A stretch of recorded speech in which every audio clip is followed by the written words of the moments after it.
Muy buenas tardes, ¿cómo están? Iniciamos una semana más en la UNAM Responde desde Ciudad Universitaria, reiterando la importancia y el impacto que tiene la actividad humana en el cuidado de nuestra salud, en la situación también del medio ambiente, en la situación actual que estamos viviendo a raíz de esta pandemia. Recordemos que es importantísimo ser empáticos, ser conscientes y responsables en la manera en la que nos cuidamos a nosotros mismos, pero también en la manera en la que cuidamos todo aquello que está a nuestro alrededor, que es eso que llamamos nuestro medio ambiente. Impacta directamente en la forma en la que construimos nuestro futuro y también ya en el presente que estamos viviendo. También les recuerdo que están abiertas todas nuestras líneas de comunicación para hacer juntos este programa. Recuerden que ustedes deciden la que más prefieren, si es Facebook, Twitter, Instagram y también nuestro canal de YouTube.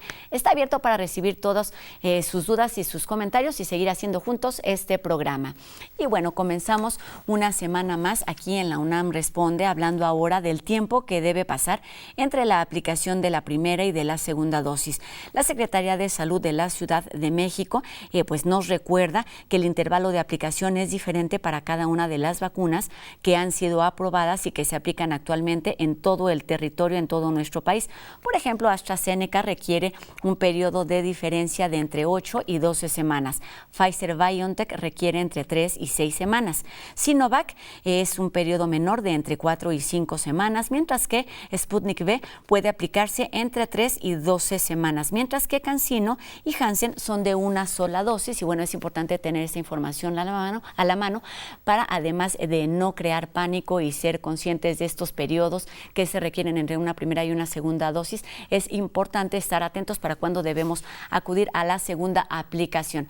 Y bueno, con el surgimiento de nuevas variantes y el aumento de contagios en nuestro país, también surgen dudas con respecto a la efectividad de todas y cada una de estas vacunas. De esto nos habla enseguida el doctor Carlos Rosales. Gracias, Rosa. Muy buenas tardes. Qué bueno que está con nosotros en la UNAM Responde. Nuestro público nos pregunta, ¿es verdad que las vacunas no sirven contra las nuevas variantes del virus? Bueno, para contestar esta pregunta, podemos hacer referencia a una reciente publicación en la revista científica muy prestigiosa The New England Journal of Medicine. En este estudio se reporta la frecuencia de personas que desarrollaron síntomas contra la COVID después de haber sido vacunadas. El estudio incluyó más de 4,000 personas y se encontró que la efectividad de las vacunas contra la variante alfa usando la vacuna de Pfizer era de 94% y 88% contra la variante Delta. En forma similar, la vacuna de AstraZeneca proporcionó una efectividad de 75% contra la variante alfa y 67% contra la variante Delta. Aunque se ve que las vacunas dan una ligera menor protección contra la variante Delta, la diferencia es muy pequeña. Esto significa que ambas vacunas son muy buenas para proteger contra cualquier variante del virus. No se observó lo mismo con las personas que tenían solo una dosis de la vacuna, donde la efectividad estaba entre 40 y 50%. Por lo tanto, la conclusión es, cualquier vacuna es muy efectiva para proteger contra cualquier variante del virus, siempre y cuando se tenga un esquema completo de vacunación. Por lo tanto, hay que vacunarse y completar el esquema de vacunación lo más pronto posible. Mientras tanto, hay que seguirse cuidando para evitar nuevas infecciones. No baje la guardia. Muchas gracias. Regresamos con Rosa al estudio de TV UNAM.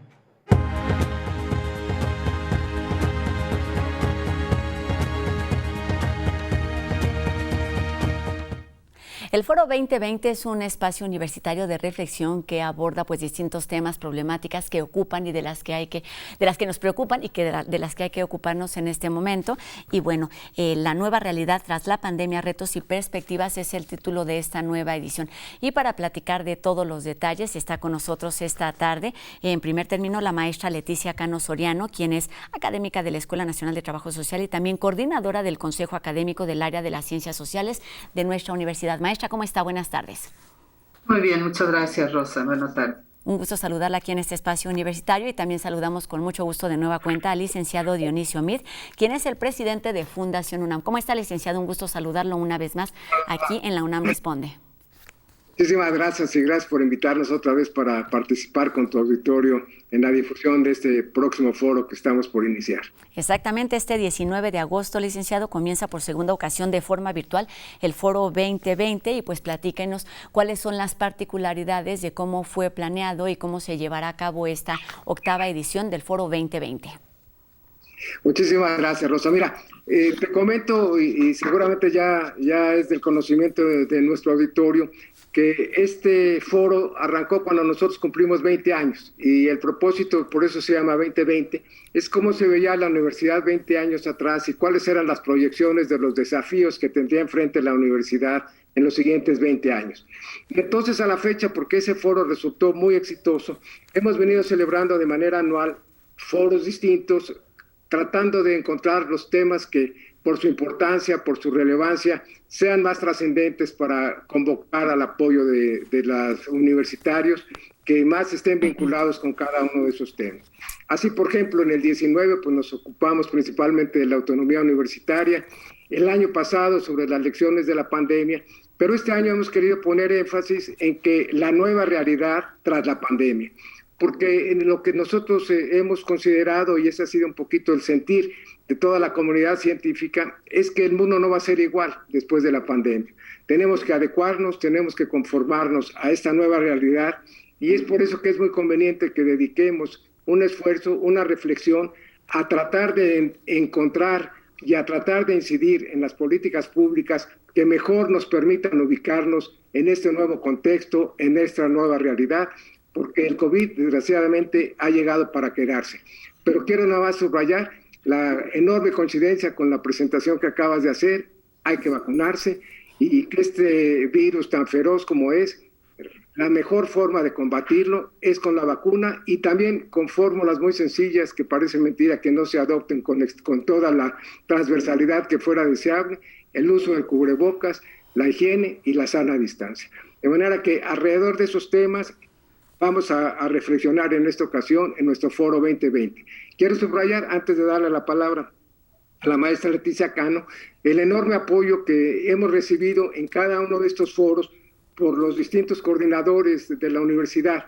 Cada uno de ellos ha sido clave, no solamente para definir la agenda con la que vamos a celebrar nuestros foros, sino para integrar el foro de especialistas, el foro de quienes habrán de ocuparse de los distintos temas, en esta ocasión salud, educación, ciencia y tecnología y sustentabilidad, con una primera conferencia magistral y en el evento de inauguración que nos hará favor de presentar el doctor Francisco Barnés de Castro sobre los retos y oportunidades del sector energético, y como en años anteriores habremos de contar con la presencia en la inauguración y con sus palabras también del doctor Enrique Graue, rector de la universidad, quien siempre nos ha dado un formidable apoyo para la realización de estos eventos. Muy bien, licenciado, dice usted algo muy concreto que tiene que ver con, pues la pandemia es una, pero nos implica distintos retos a muy distintos niveles, y en este sentido me gustaría preguntarle a la maestra, quien es coordinadora de este Consejo Académico del área de las ciencias sociales, cómo se integran en un mismo foro y en una misma en una misma dinámica, todo ese sentir al que se refería el licenciado Mir con respecto a las ocupaciones, las preocupaciones y los retos de una universidad como la nuestra, maestra. Claro, bueno, indudablemente asistimos a un momento muy complejo con la sociedad, claro, mundial, pero particularmente en nuestro país. Hemos observado cómo en esta llamada tercera ola ha habido un número muy importante de contagios, más de 25,000 lamentablemente. Y ello, pues justo crean estos escenarios que son muy oportunos y pertinentes para seguir no solo conversando, sino aportando y sugiriendo y recomendando en todo momento a nuestra población, tanto a la comunidad universitaria como a la misma sociedad mexicana, lo que ya muy bien comentaba el presidente de la Fundación UNAM, el licenciado Mir, respecto de estas medidas sanitarias que justo permitan pues evitar las cadenas de contagio.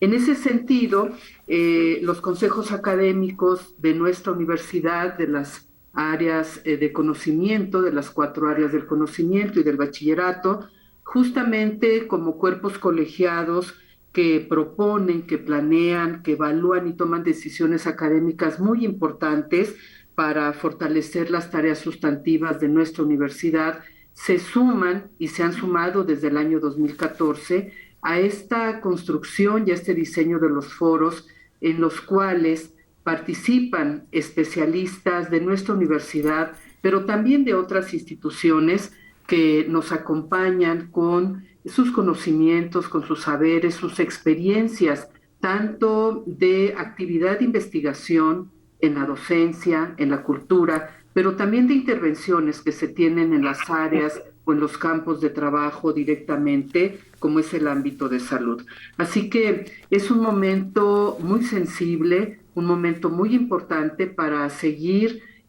aportando desde diferentes dimensiones y aspectos, sugerencias, temas, recomendaciones que sean necesarias y que coadyuven a la prevención de contagios, pero también para poder estar muy cerca de lo que ha implicado, lo que ya implican las nuevas realidades en las cuales vamos a estar conviviendo y seguramente todavía por un largo tiempo con la COVID-19. Estamos hablando, por supuesto, de prevenir, de estas medidas a las que se han referido antes, que ya tendríamos que tener aprendidas, que tener aplicadas, digamos, de memoria día con día. Hablamos ahora de la vacuna y de la responsabilidad de acudir a hacerlo oportunamente, pero hablamos también de dar un paso adelante, de entender qué es lo que está por venir, de entender cómo es que se puede, no sé si la palabra es un poco dibujar, hacer una perspectiva de lo que puede pasar con el paso de las semanas y de los meses, y en este sentido se ocupan de temas muy específicos que el licenciado Meade ya había mencionado. Maestra, ¿le gustaría recordarnos desde el punto de vista de las ciencias sociales cuáles son estas prioridades de las que se abordan en el foro? Sí, claro, por supuesto. Bueno, justamente además ya de esta inauguración con la conferencia magistral que ha referido el licenciado Meade, que sustentará el doctor Francisco Barnés de Castro, ex rector de nuestra universidad, la primera mesa justamente, Rosa, es abordar el tema de salud, y esta mesa es coordinada por el Consejo Académico del área de las ciencias sociales. Participan 4 especialistas que desde una mirada multidisciplinar, transdisciplinar, me permitiría decirlo, nos compartirán sus conocimientos, sus reflexiones sociales, científicas. Por ejemplo, cómo ha impactado la pandemia en los hogares, en las familias, desde la perspectiva de la salud mental. Ahí, por ejemplo, tendremos la intervención extraordinaria en todo momento, por ejemplo, de la doctora María Elena Medina Mora, que va a hacer, sin lugar a dudas, reflexiones y aportaciones muy importantes. Asimismo, integrantes de la Comisión Especial para la Atención de esta Emergencia Sanitaria, como es el doctor Samuel Ponce de León, y la participación de especialistas de la doctora Rosa María Wong Chu y el doctor José Ramón Cosío Díaz. Repito, especialistas que cada quien desde sus ámbitos de conocimientos de intervención y en esta mirada multidisciplinar abordarán el tema de salud, que además, como sabemos, es un derecho social, un derecho humano muy importante y que ahora tenemos que preservar. Exacto, esto en cuanto a la primera mesa dedicada a la salud, que se ve desde muy distintas áreas, la salud física, por supuesto la salud mental, que no lo hemos escuchado en distintas ocasiones, es un tema del que hay que ocuparse y quizá ha quedado en segundo plano. Licenciado Meade, un foro con estas dimensiones, con toda esta experiencia y dados ya los objetivos que nos platicó, que lo vieron surgir, es importante reiterar que es eso, es una reunión de voces, pero que tiene un objetivo claro, que es, como lo decía hace un minutito, dar un paso adelante. En este sentido, licenciado, ¿cómo es que se planean los participantes? ¿Cómo es que se reúnen? ¿Y cuáles son los retos a los que se enfrenta desde el mismo foro para dar un poco de tranquilidad, de incertidumbre a la comunidad universitaria y creo que a la ciudadanía en general?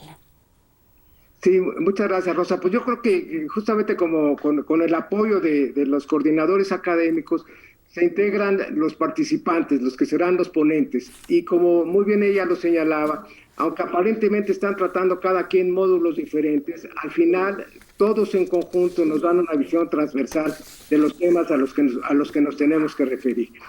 En el tema de la educación, ya lo mencionaba la maestra Leticia Cano, pero en los otros temas, irnos ubicando en la nueva realidad nos va permitiendo darnos cuenta de cuál es el momento al que nos estamos enfrentando. Por ejemplo, en el tema de la educación, sin duda el año pasado fue un año atípico, un año ausente de la presencia escolar. Este año estamos repitiendo ya, estamos iniciando ya un nuevo ciclo escolar y las reflexiones no son ya tanto si habremos o no de tener una actividad presencial en los cursos, sino si y cómo tendría que hacerse esta forma presencial para asegurar que se pueda realizar con el mejor desempeño posible. Los retos de la educación en ese sentido se ubican ya en este contexto, porque estas posibilidades de contagio habrán de mantenerse en el futuro. Y yo creo que una de las lecciones justamente es cómo enfrentar ese desafío desde el punto de vista de la propia participación presencial o no en las actividades académicas, pero además también cómo podemos aprovechar, como en este caso, todas las posibilidades que derivan de las actuales técnicas de la información.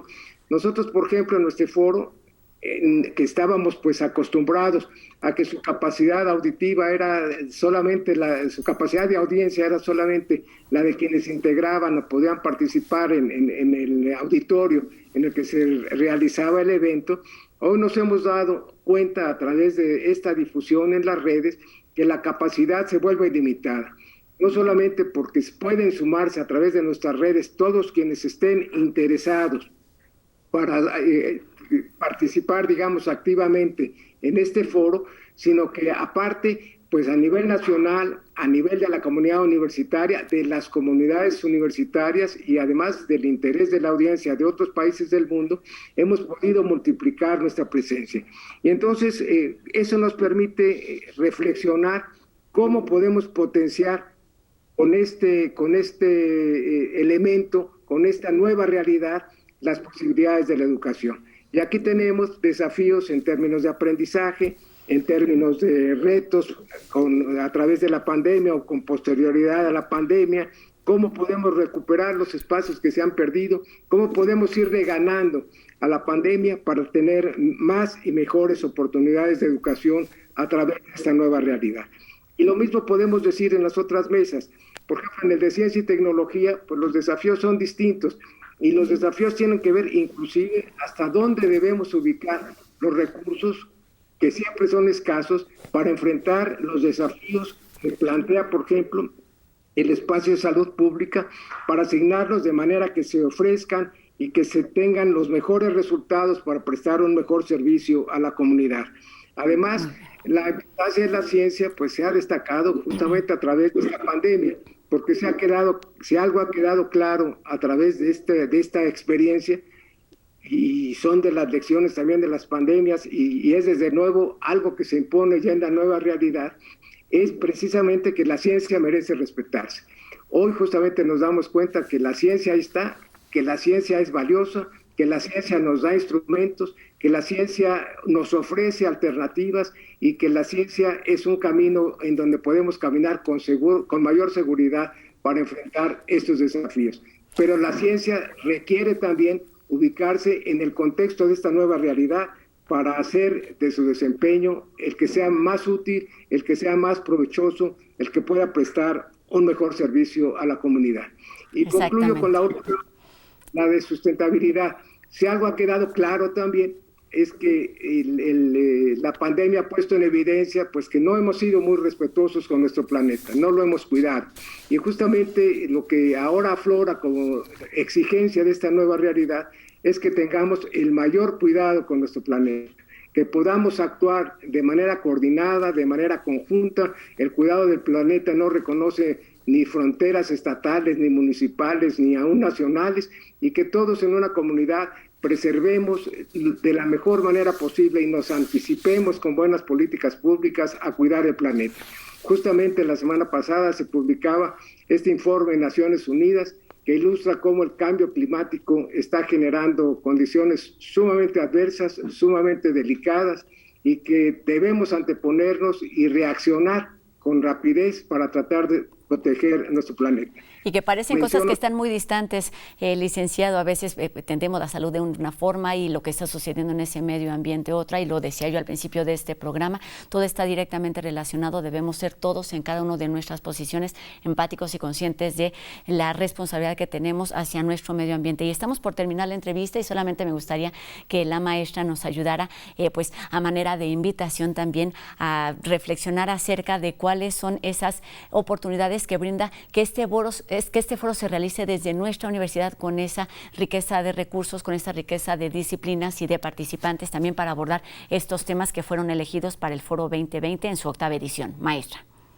Claro que sí. Bueno, en principio, refrendar la invitación tanto a nuestra comunidad universitaria como a toda la sociedad para que nos acompañen a partir de este 19 de agosto, ya decíamos en la conferencia magistral, y posteriormente los días 26 de agosto, 23 de septiembre, 21 de octubre y 25 de noviembre, en un horario de 5 de la tarde a 7 de la noche. Todas las actividades, todas las mesas de análisis se llevarán a cabo de manera virtual. Y bueno, por supuesto será un foro indudablemente estupendo, porque escucharemos a voces que, repito, desde una mirada multidisciplinaria y desde una visión social, desde las humanidades, las artes, las áreas de conocimiento como son las áreas biológicas, físicas, matemáticas, etcétera, sobre todo la ciencia, ¿verdad? Y el ámbito científico, pues escucharemos voces diversas que nos aportarán reflexiones indudablemente para el presente y futuro inmediato en el que vamos a seguir conviviendo con esta pandemia. Invitamos a todas y a todos para que nos acompañen y para que también pues participen en este foro tan importante con sus preguntas, sus reflexiones, y sobre todo que podamos contar con mayores elementos para convivir en estas nuevas realidades que, como ya lo dice el título del foro en esta 8ª edición, pues nos esperan todavía retos y perspectivas en este presente y futuro inmediato. Y una manera de irlas enfrentando es, por supuesto, el diálogo a través de eventos como este. Todos están abiertos de forma gratuita, digamos, a través de las páginas de Fundación UNAM, también a través de Facebook y YouTube. Es una forma de aprovechar también estas herramientas digitales. Sigamos el diálogo a través de Fundación UNAM y de este Foro 2020. Maestra Leticia Cano, coordinadora del Consejo Académico del Área de las Ciencias Sociales de nuestra universidad, muchas gracias por estar aquí con nosotros y por contagiarnos esta sensibilidad para participar en el Foro 2020. Y bueno, licenciado Dionisio Mir, presidente de Fundación UNAM, muchas gracias por ser el eje de estas actividades que permiten ampliar la discusión, ampliar el diálogo y, por supuesto, poner el foco en donde podemos a través de la voz de todos estos especialistas. Gracias y muy buenas tardes, licenciado. Gracias a ti, gracias por la oportunidad de platicar con tu auditorio. Gracias, Leti. Gracias. Gracias, Rosa. Buena tarde. Gracias, buena tarde. Estaremos recordándolo. La primera conferencia se lleva a cabo este 19 de agosto, una por mes, y la última será el próximo 25 de noviembre con estos temas que son indispensables para nuestra comunidad y, por supuesto, también para la ciudadanía en general. Gracias y muy buenas tardes. Ahí está la invitación abierta a esta 8ª edición del Foro 2020.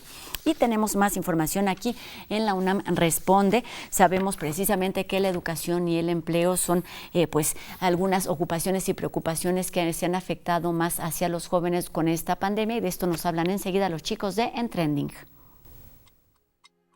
Es difícil encontrar trabajo, generalmente no te alcanza con lo que te pagan. Te piden experiencia en todos lados, pero no te dan chance de adquirir la experiencia. Es la primera vez que busco empleo. Sí, de lo que sea, con tal de cubrir mi perfil, no hay problema. Para los jóvenes que logran colocarse en la minoría de mexicanos que egresan del nivel de educación superior, el panorama laboral al que se enfrentan presenta profundas complicaciones, principalmente ofertas de trabajo precarias y para las que están sobrecalificados. se caracterizan por tener bajos salarios, exigen bajas calificaciones. Si no me queda otra, tengo que aceptar las condiciones que me ofrecen. Por otro lado, al requerir baja calificación, las personas que lo van a ocupar ese empleo, ese puesto de trabajo, se vuelve intercambiable. Si no me queda otra y tengo que trabajar, voy a aceptar el trabajo que sea, aunque esté sobrecalificada, y perciba un ingreso menor al que podría querer acceder. De acuerdo con el Coneval, 5 de cada 10 jóvenes que viven en pobreza están en esta situación aún contando con un empleo, lo cual es un reflejo de la precariedad a nivel nacional, pero particularmente mayor entre la juventud. Las consecuencias no son solo en el ámbito económico, también en el desarrollo social de los jóvenes. Va a retrasar también mis posibilidades de emanciparme. Entonces, no es solamente el que voy a percibir un ingreso más bajo.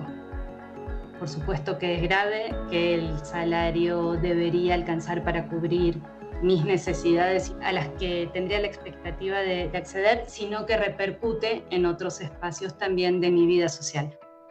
Las condiciones de empleo entre los jóvenes provocaron que este grupo demográfico fuera el más afectado ante los recortes de empleos derivados de la crisis económica por la pandemia de COVID.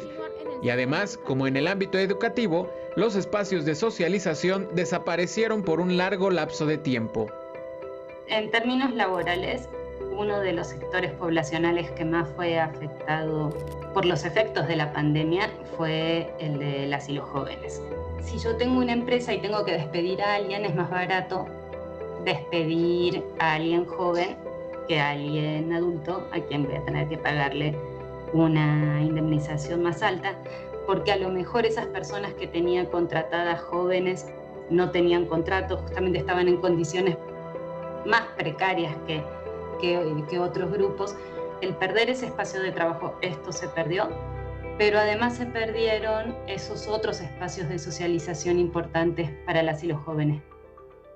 Ante un panorama en el que los empleadores no ofrecen prestaciones de ley, oportunidades de ahorro ni seguridad social, la juventud puede afrontar estas carencias conociendo sus derechos.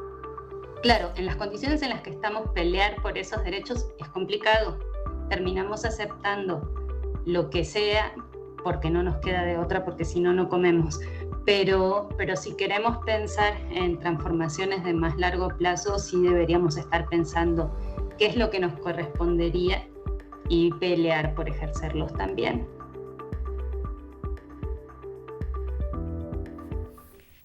Educación, empleo, salud, medio ambiente son muchos los retos a los que nos enfrenta esta pandemia y hay distintas maneras de irlos resolviendo. Una es, por supuesto, el trabajo individual, pero también el trabajo colectivo resulta indispensable. Es por ello que los invitamos a que se pongan en contacto con nosotros a través de todas nuestras redes sociales. Ustedes ya las conocen, están apareciendo en este momento en nuestra pantalla y también pues con la invitación abierta a que nos encontremos el día de mañana aquí en una emisión más de La UNAM Responde, por supuesto por TV UNAM, 2:30 de la tarde. Aquí nos vemos. Adiós.